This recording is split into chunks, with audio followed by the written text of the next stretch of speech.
Hi everybody, this is Roxy, and I have a long story that I'll try to make short. I went to a rock hounds class Monday, and there's this local nature center called Dodge Nature Center, and they put on little classes. And this gal that did it, this Eloise, she said when she was little, she always walked with her head down because she was so interested in rocks. So anyways, my friend next door and I went, and I asked her if she wanted to go because she's really into rocks. And it was really fun. It was so cool. I just learned a lot about, especially local rocks here in Minnesota. Like there's a Thompsonite that's only from here. It's nowhere else in the world. And pipestone is mostly here, but there's a couple other spots that have it. But anyways, I got thinking about these two rings that an ex-boyfriend made.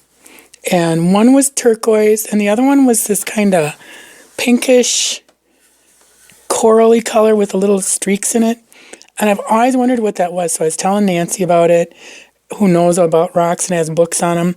And I said, well, I'm going to find them, and then you can tell me what they are, or what the one is. So I got home, and I've got jewelry boxes like packed with stuff. So I got a whole drawer in my dresser. I pulled it all out, got looking through everything, and I went through everything and couldn't find the rings. And I thought, oh my God, what happened to them?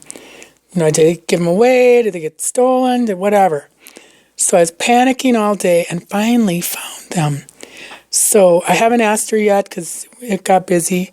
But in my little search, I found a couple things that I've been looking for my little dad box. I made this years ago in honor of my father, who always had one of these hanging out of his back pocket. He was a CB, and my sister I don't know where she found these. I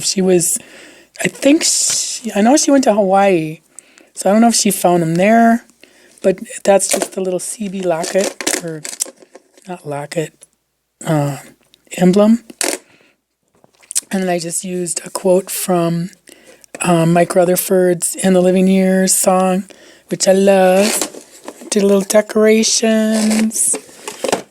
He liked to wear dungarees, and the rickrack is all me.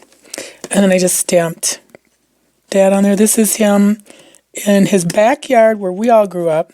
His father built the house, and then built 3 other houses on our block. It was all not swampland, but just land.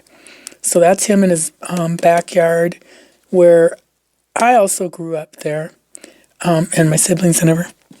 But this is the bottom of the photo that's getting all kind of weirded out. But what I want to do is add more photos inside. So, and plus, he used a dinner bucket, he calls it. He called it a garbage pail, sorry. My mom called it his dinner bucket. He called it a garbage pail. He used it every single day at work. And my mom would make him a meat sandwich and like a jelly or a peanut butter and jelly sandwich every single day. And if it wasn't peanut butter and jelly or jelly, it was just a cheese sandwich. And then he would bring half of that home for me. So I get to have it after school. But, and there were other siblings, by the way. But I think he spoiled me the most. So anyways, I put it in a dinner bucket, i.e. garbage pail, or his. So these are all his little things. These handkerchiefs are not his.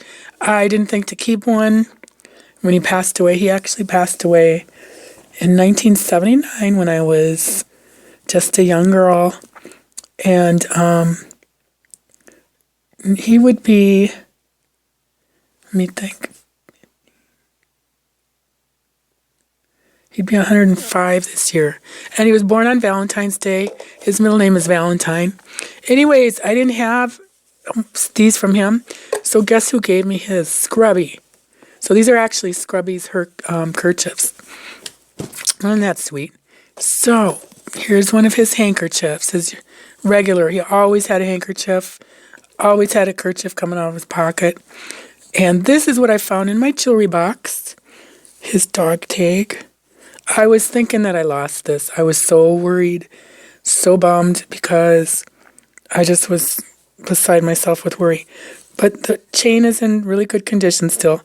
I don't know if it's what kind of metal it is, but I do regret he was stationed in Guadalcanal during World War II, and he made bracelets and a necklace and earrings for my mom out of those oval little seashells, and then he just wired them all together.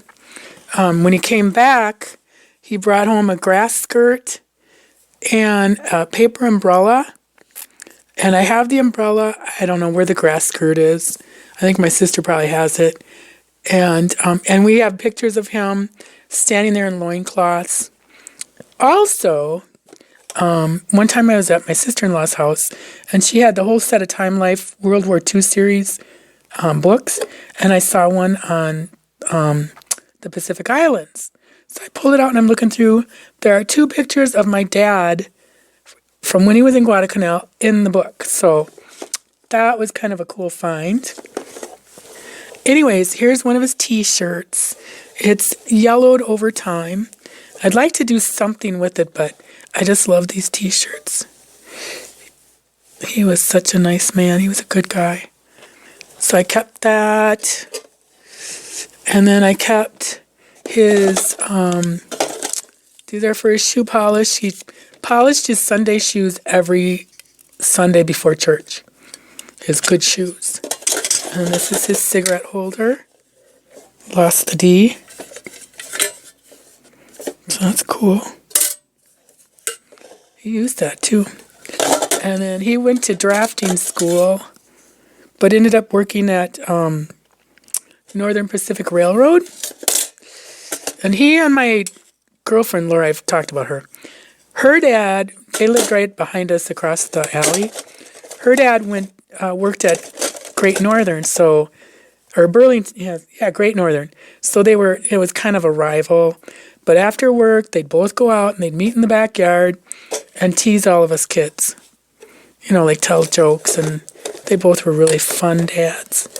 So this stuff, I like that song too. I got to put that. I got to finish inside here. Now I'll be more motivated because I found that the dog tag and this. So this is when he was 13, his dad died. So he had to kind of become the man of the house and the breadwinner pretty much.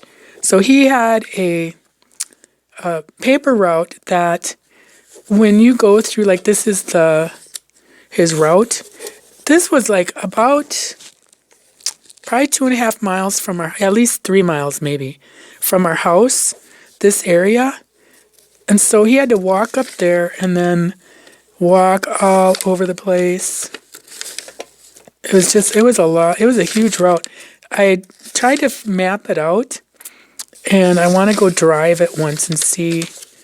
But I mean, that's a lot for a little kid. And then this is his Bible bookmark, and it's the 3 wise men. So I found that in my jewelry box too. I was happy.